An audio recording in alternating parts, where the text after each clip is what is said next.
Hi everybody, it's Mark Kozik coming to you from my kitchen. I'm getting ready to go to work, so I got my safety glasses on and I need a hot cup of joe before I go.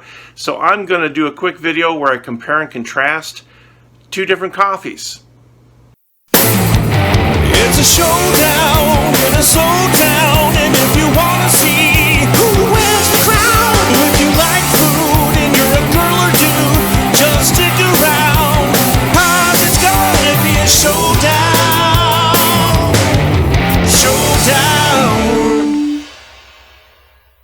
This morning we have Sam's Choice 7 a.m. Saturdays coffee, which is a whole bean medium dark, which I tend to prefer.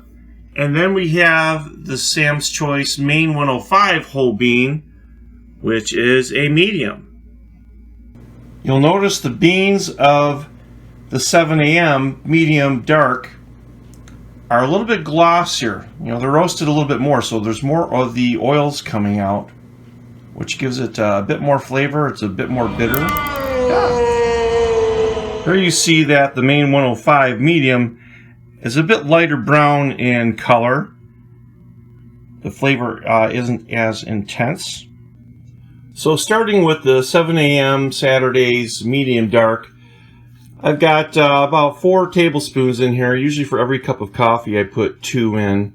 That's a standard rule of thumb for me. I just love how glossy these are.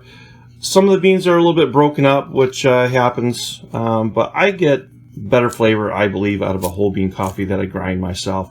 I'm using a very inexpensive Hamilton Beach grinder. I didn't clean it up before the video, so it's got some issues going on there. You just put the cover on, lock it in place, and let it go for several seconds. It doesn't take long. I like to shake it. I don't think you have to do that, but I like doing that. And it's already done. Tap it a bit, get some of the extra stuff out of there. I'm trying to do this with one hand because I'm a dummy. But there you go. So there's your nice, freshly ground coffee.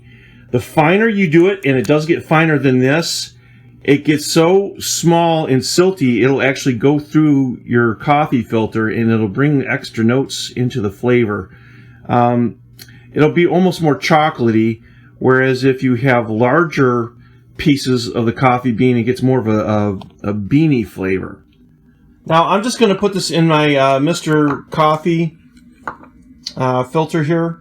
If I were to use it in one of these K-cup things, it's kind of hard to get all this in there without making a mess. So believe it or not, I'll actually use one of these funnels sometimes that's meant for diesel fluid and whatever else, you know, whatever you're trying to put in your car. Believe it or not, you can use this in your K-cup and pour that in there and avoid the mess.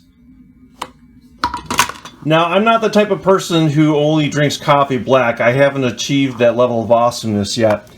One thing I thought of that's really OCD, if you're really serious about the level of sugar per creamer in your coffee, I thought, wow, you could probably take one of these pill cases and actually spoon in the amount of sugar and creamer in here and have it set for every day. That way you've got the perfect cup of coffee every day. I haven't done this yet, but it just occurred to me, and you probably think that's crazy, but hey, that option is available to you.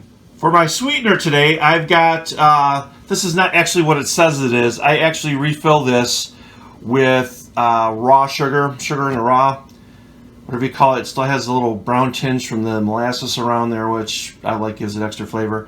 But I've also got this. This is Kelly's Delight Pure Cane Liquid Sugar, and it is very liquidy. And so when you open up the lid and you start to pour it, it's going to shoot right out of there, so make sure that you aim carefully. It's actually good. It's all natural. There's no chemicals in there. There's no like BHT or sodium benzoate or anything weird like that.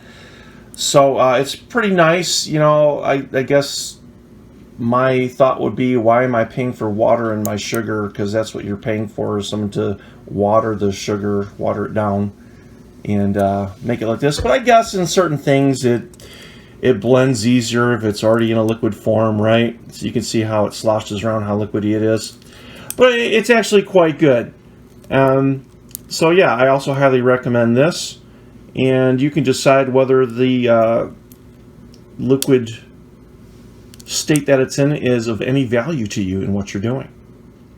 I'm also using just the original Coffee Mate. I don't have any liquid creamer. It would probably go bad on me. So this is measured out. It just kind of felt how I do it. And then I'm going to pour the coffee in, and being that this is a Yeti type vacuum insulated container, I'm just going to put the lid on and shake it up and do it that way. So here we go with the medium dark 7 a.m. Saturdays. If you only knew the power of the dark side. That's nice. Not too much sugar. Creamer really helps out with the more bitter taste to it. I probably could have made this even stronger, but this is pretty darn good. I highly recommend the 7 a.m. Saturdays if you like something a bit more bitter, that's got a bit more robustness to it, that'll really wake you up in the morning. Thumbs up. And now for the Maine 105 medium roast coffee. Impressive. Most impressive. Very smooth, very mellow. It's almost like a dessert coffee. This one is something I could put, I don't know, some whipped cream on it, some caramel or something like that. It's very good, and again, the whole bean makes all the difference in the world. Even when you get like K-cups or a ground coffee in a bag, very often it's got like this weird sort of skunky taste to it. I can't describe it. But whole bean is never a disappointment. It never has any of that. So I've tried to stay clear of K-cups, especially. Ground coffee in a bag isn't too bad. I've got one of those big blue jugs of Maxwell House over here for company if I have to make a huge amount of it. But whole bean's the way to go. Sam's Club or Sam's Choice, whatever it is, great job.